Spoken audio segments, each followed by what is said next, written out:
Deus, bom dia. São exatamente 6 horas da manhã desse dia maravilhoso que o Senhor nos concede. Aqui estamos nós, no sexto dia dessa jornada que para mim tem sido uma experiência maravilhosa. Estou aqui aguardando os primeiros chegarem aí. Se ninguém chegar, eu vou fazer assim mesmo, porque eu entendo que final de semana, né?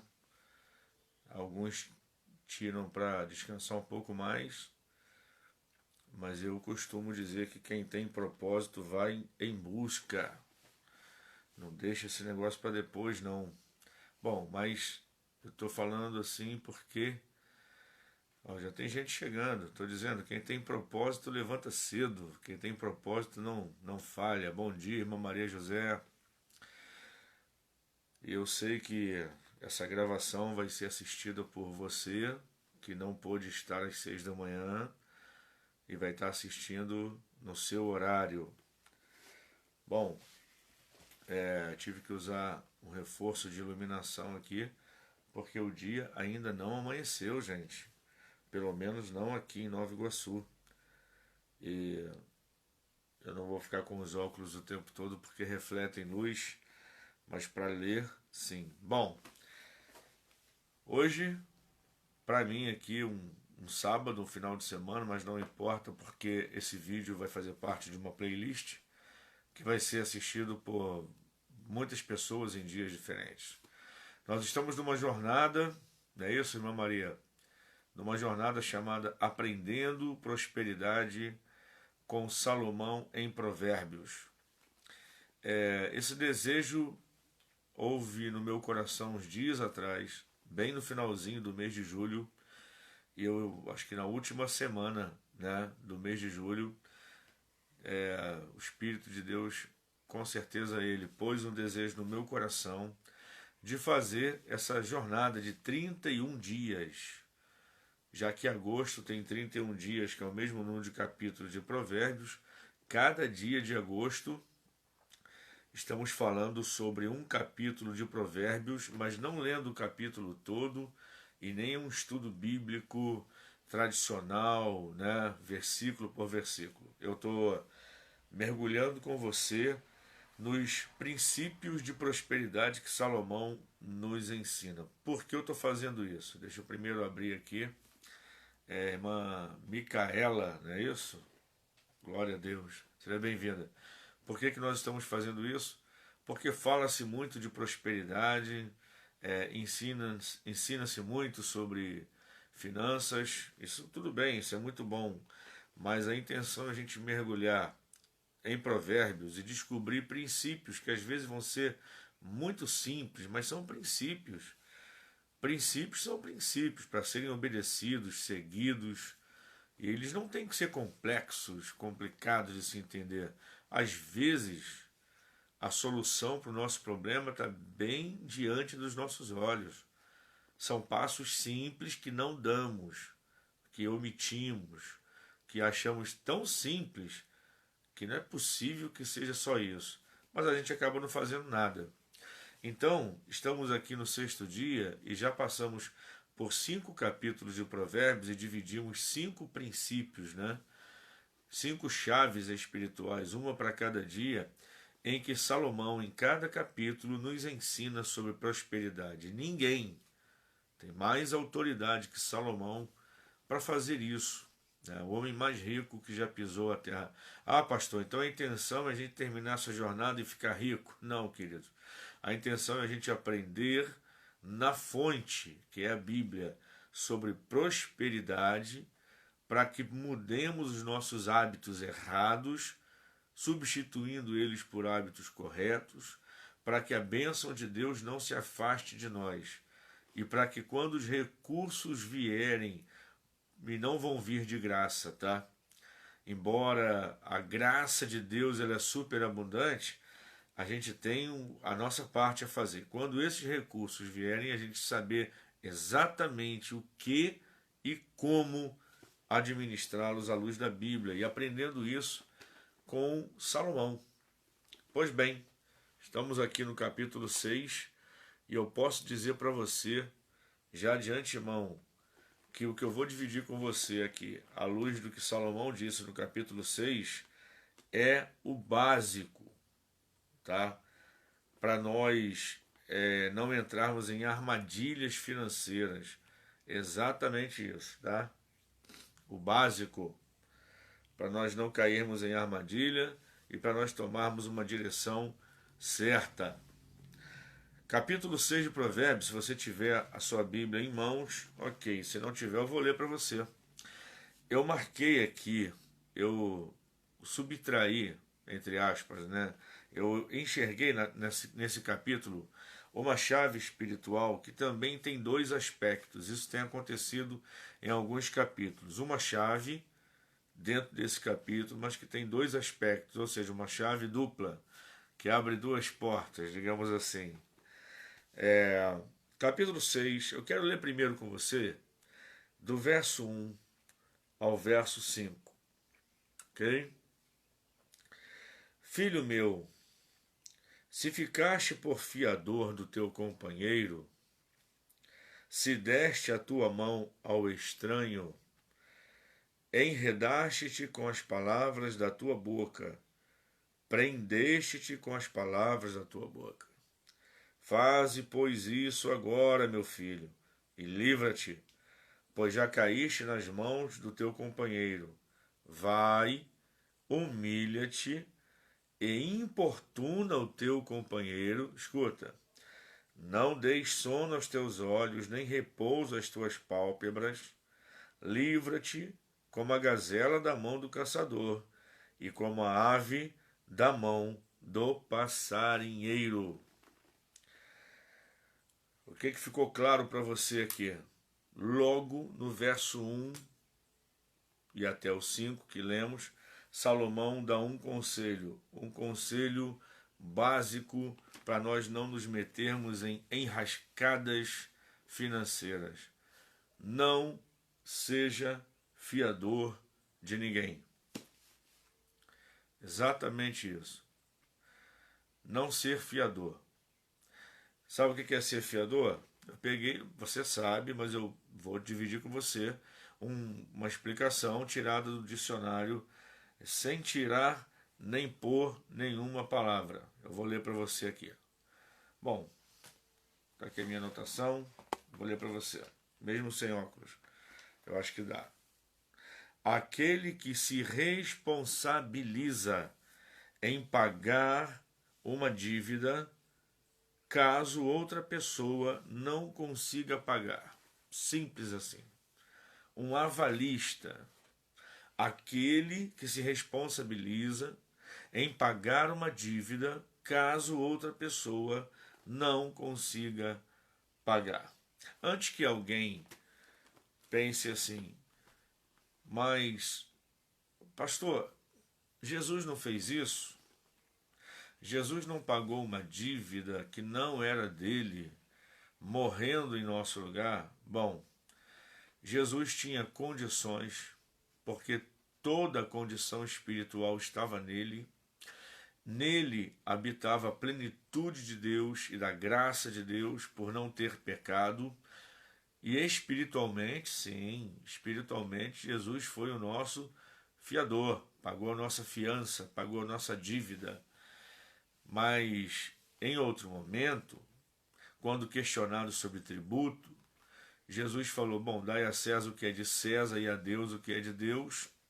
E aí mandou que Pedro fosse pescar e ao pegar o primeiro peixe, retornasse para ele, abriram o peixe, tinha lá 2 moedas para pagar o tributo de Jesus e de Pedro. Então veja bem, na hora, quando a gente fala de princípios espirituais, é claro que Jesus pagou o preço do nosso pecado, nós não poderíamos pagar. Se ele não pagasse a nossa fiança, se ele não pagasse a nossa dívida espiritual, estávamos condenados ao inferno, porque o salário do pecado é a morte.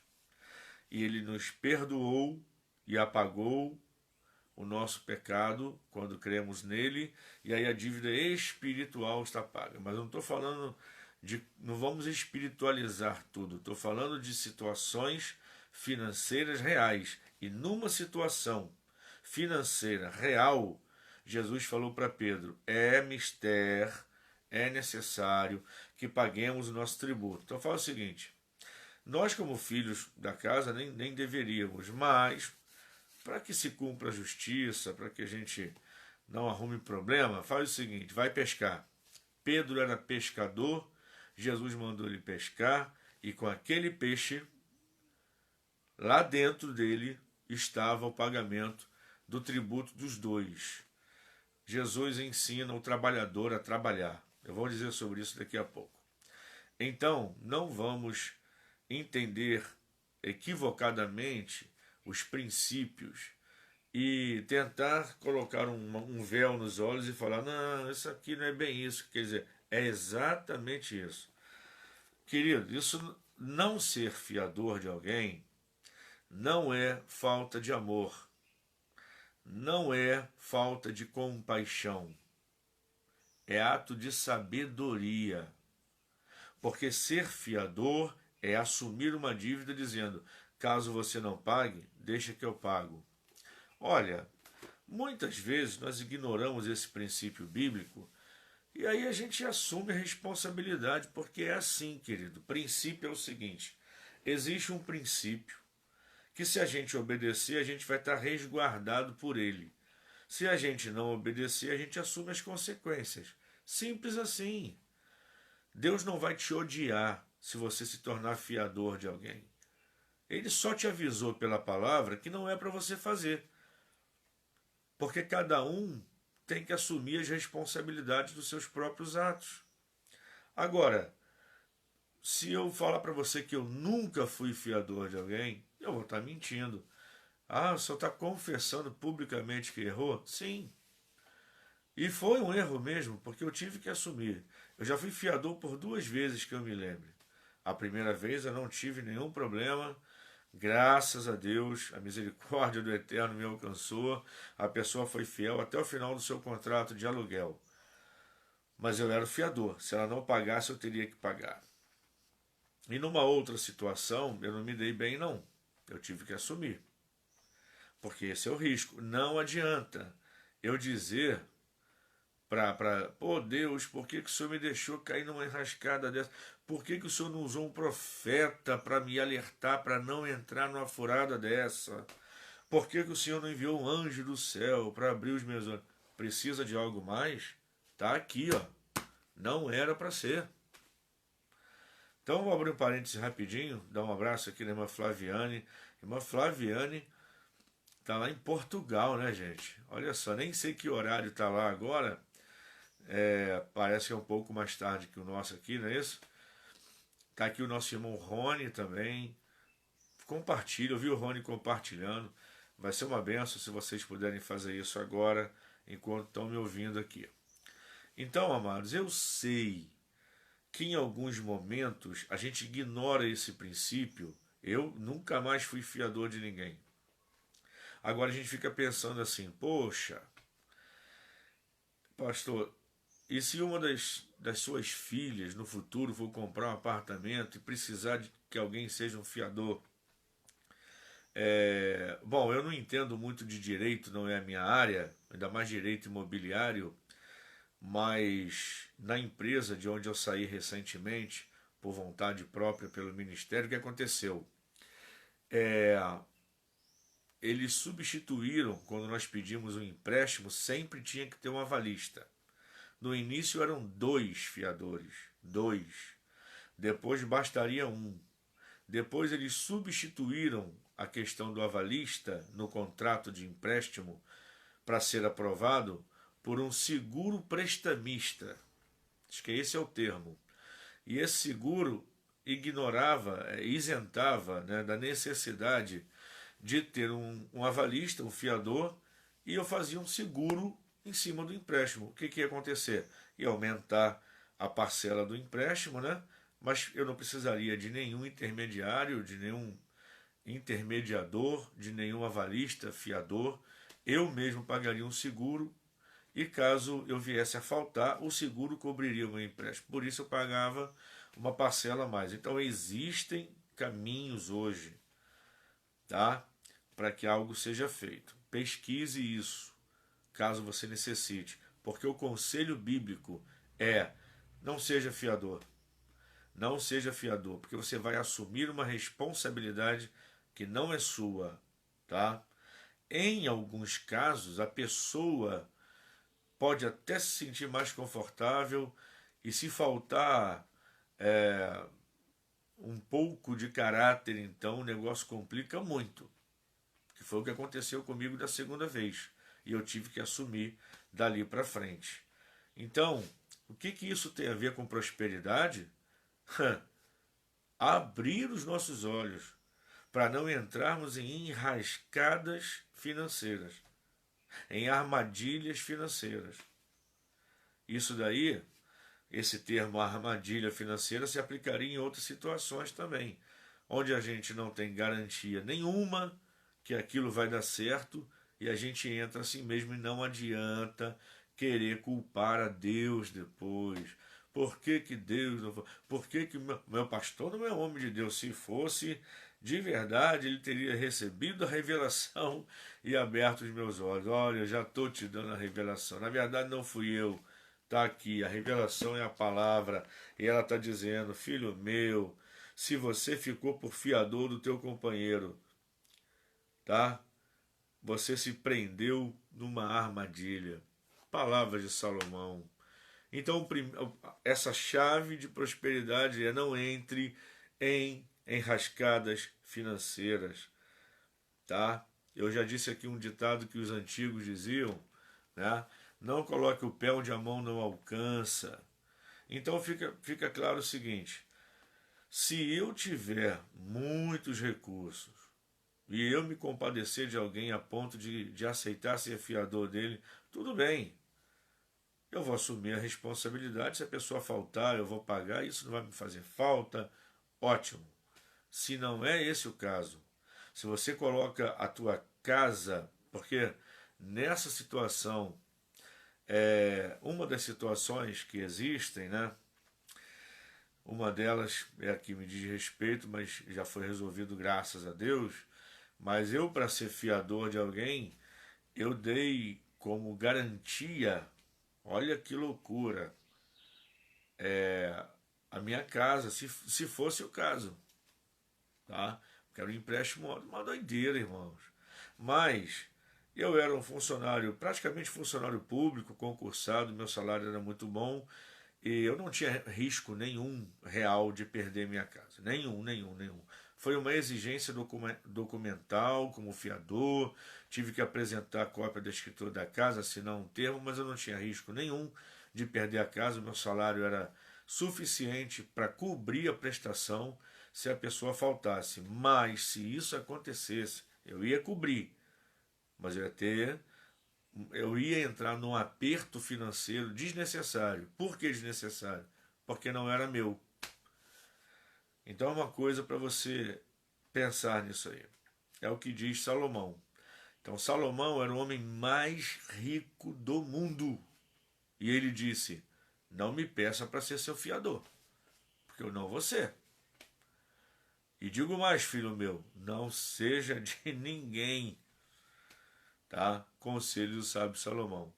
Então não vou ficar esticando muito aqui, porque está muito claro, né? Essa chave, esse princípio.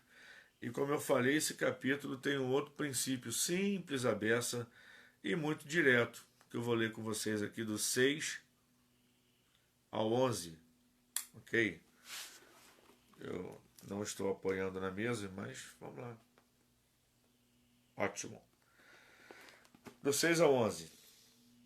Vai ter com a formiga, ó preguiçoso. Olha para os seus caminhos e sê sábio, a qual não tendo superior, nem oficial, nem dominador, nem chefe, nem encarregado, prepara no verão o seu pão e na cega ajunta o seu mantimento. Ó preguiçoso, até quando ficarás deitado, quando te levantarás do teu sono?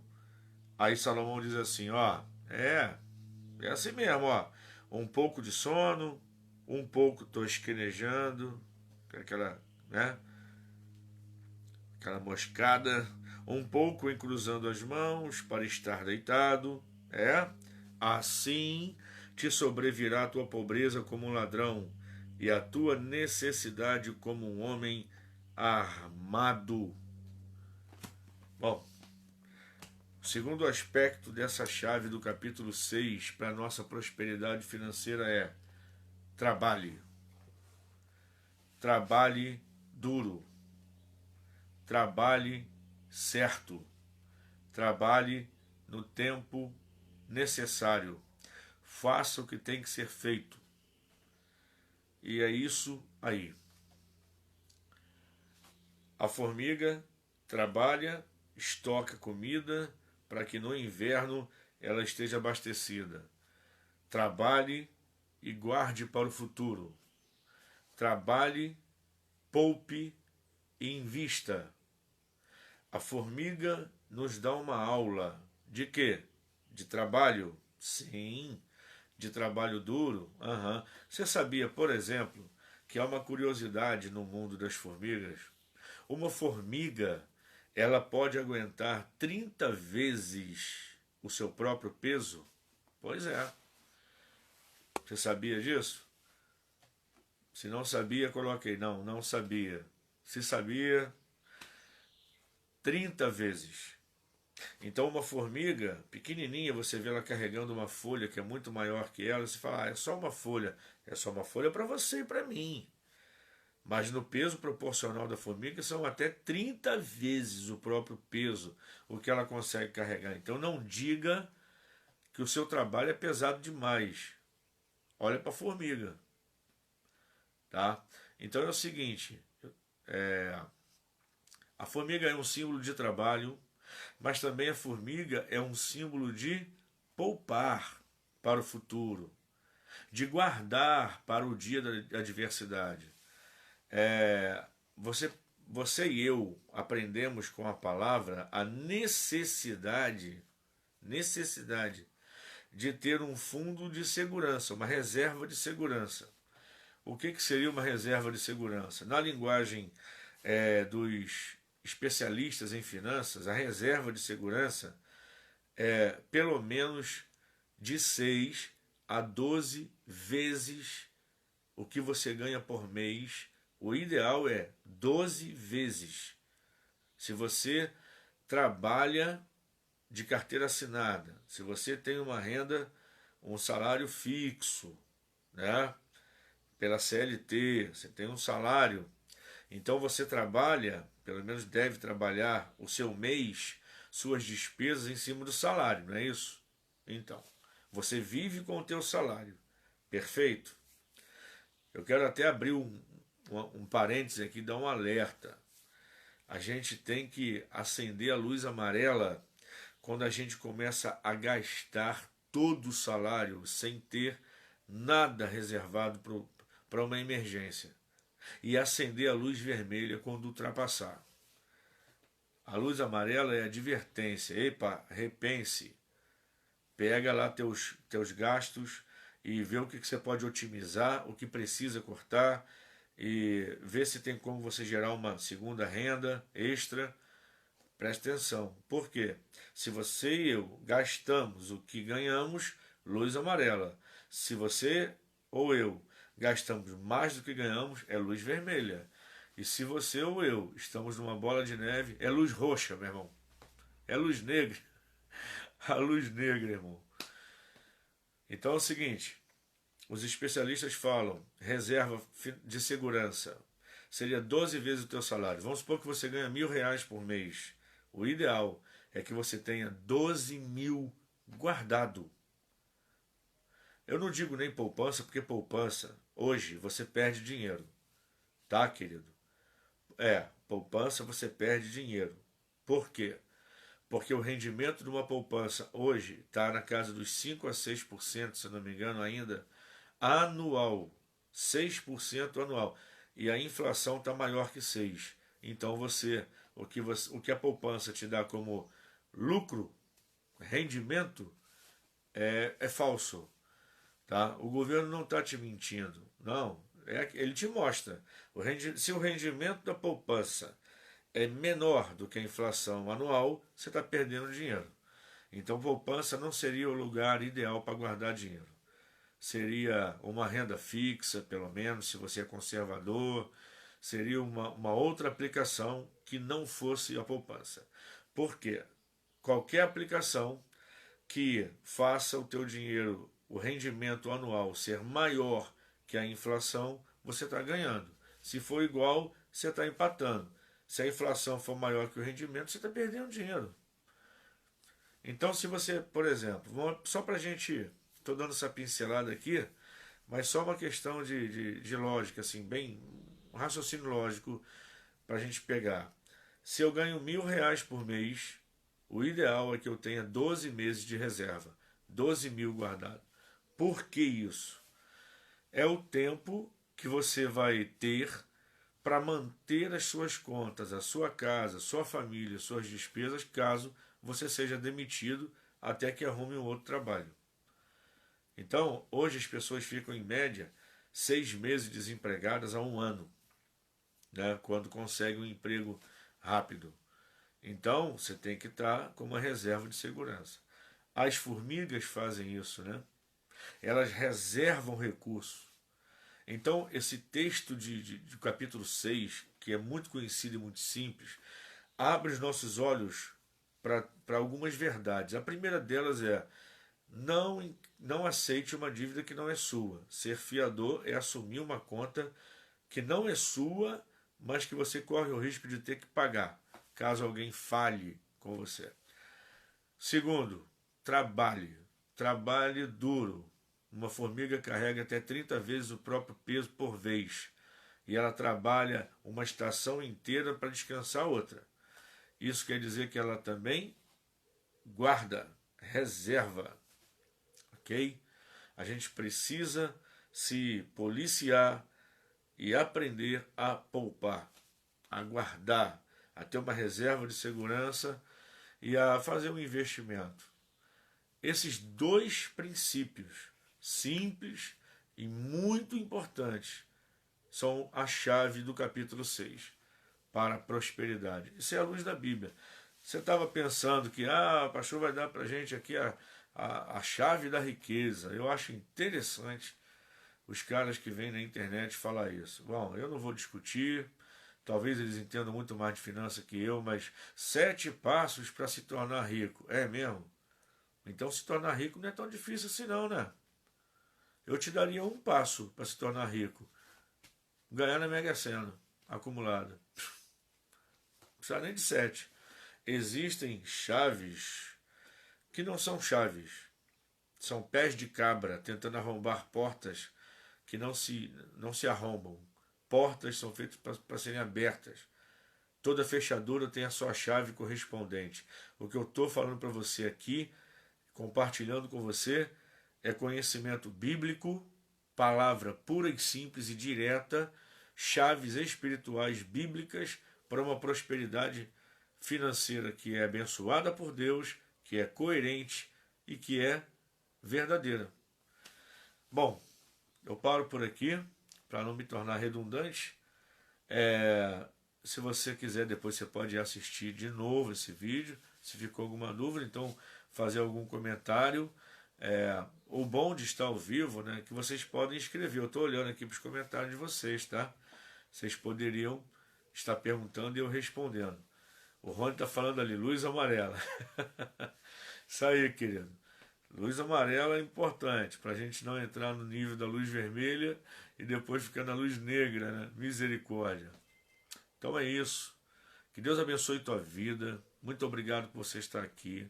Não é fácil acordar cedo no dia de sábado, para muitos é um dia de folga, mas é importante, é um propósito, e aí vai ficar o resto do dia, tá? Por isso que eu escolhi bem cedo, para começar bem, para meditar na palavra com vocês e deixar isso à disposição de todos. Bom, Deus abençoe você, que esses princípios por nós todos sejam aplicados com veemência, com sinceridade. Afinal de contas, é a nossa vida, é a nossa família, né, que está em jogo. Deus te abençoe, em nome de Jesus. Um abração. Que bom, irmã Flaviana, que bom que tem sido proveitoso esse estudo. Vamos lá. A irmã Maria José disse que estão chamando ela de tio Patinhas. Oh, misericórdia. Então a gente se encontra amanhã no capítulo 7, ok? E o capítulo 7 é um capítulo muito interessante de Provérbios, porque a princípio não tem nada de chave de prosperidade ali. Mas vamos ver. Vamos ver se tem mesmo ou não. Deus te abençoe. E até amanhã, se Deus quiser.